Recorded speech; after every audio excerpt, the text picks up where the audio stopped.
নমস্কাৰ ছাৰ বাইদেউসকল। চৰকাৰী কৰ্মচাৰী আৰু পেঞ্চনাৰসকলৰ জুলাই মাহত ডিএ দিয়াৰ অৰ্থাৎ মৰ্গী আৱানছ কিমান শতাংশ বৃদ্ধি পাব সেয়া নিশ্চিত কৰিছে কেন্দ্ৰীয় চৰকাৰে।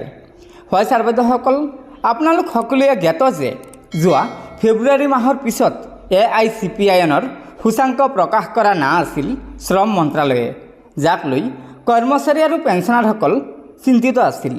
কিয়নো এই AICPINৰ সূচাংকৰ ভিত্তিতহে মৰ্গী আৱানছ অৰ্থাৎ ডিএ দিয়াৰ নিৰ্ধাৰণ কৰা হয়। আৰু যোৱাকালি কেন্দ্ৰীয় চৰকাৰ গঠন হোৱাৰ পিছতে চৰকাৰী কৰ্মচাৰী আৰু পেঞ্চনাৰসকলৰ এই শংকা দূৰ হৈছে। কিয়নো 7 জুন 2024 তাৰিখে লেবাৰ বিউৰোৱে AICPINৰ যোৱা 3 মাহৰ সূচাংক প্ৰকাশ কৰিছে। এই পত্ৰখনৰ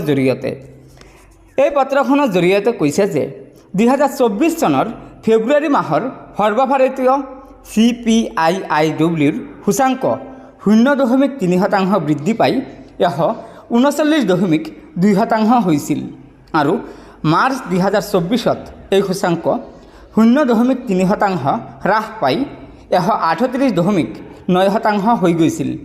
আনহাতে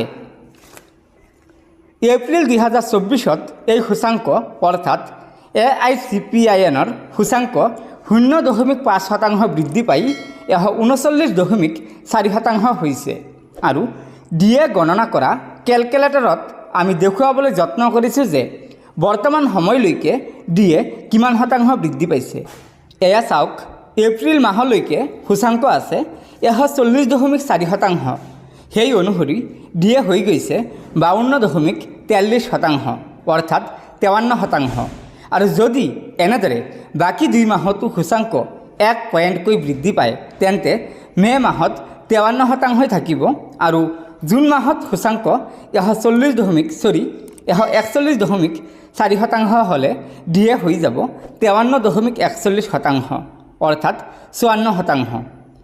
অৰ্থাৎ চৰকাৰী কৰ্মচাৰী আৰু পেঞ্চনাৰসকলৰ জুলাই মাহত মৰ্গী আৱানছ 4% বৃদ্ধি পোৱাটো নিশ্চিত হৈ পৰিছে। গতিকে ছাৰ বাইদেউসকল, লগৰ বন্ধুবৰ্গক এই ভিডিঅ'টো শ্বেয়াৰ কৰি আজিৰ এই সুখবৰটো জনাই দিব।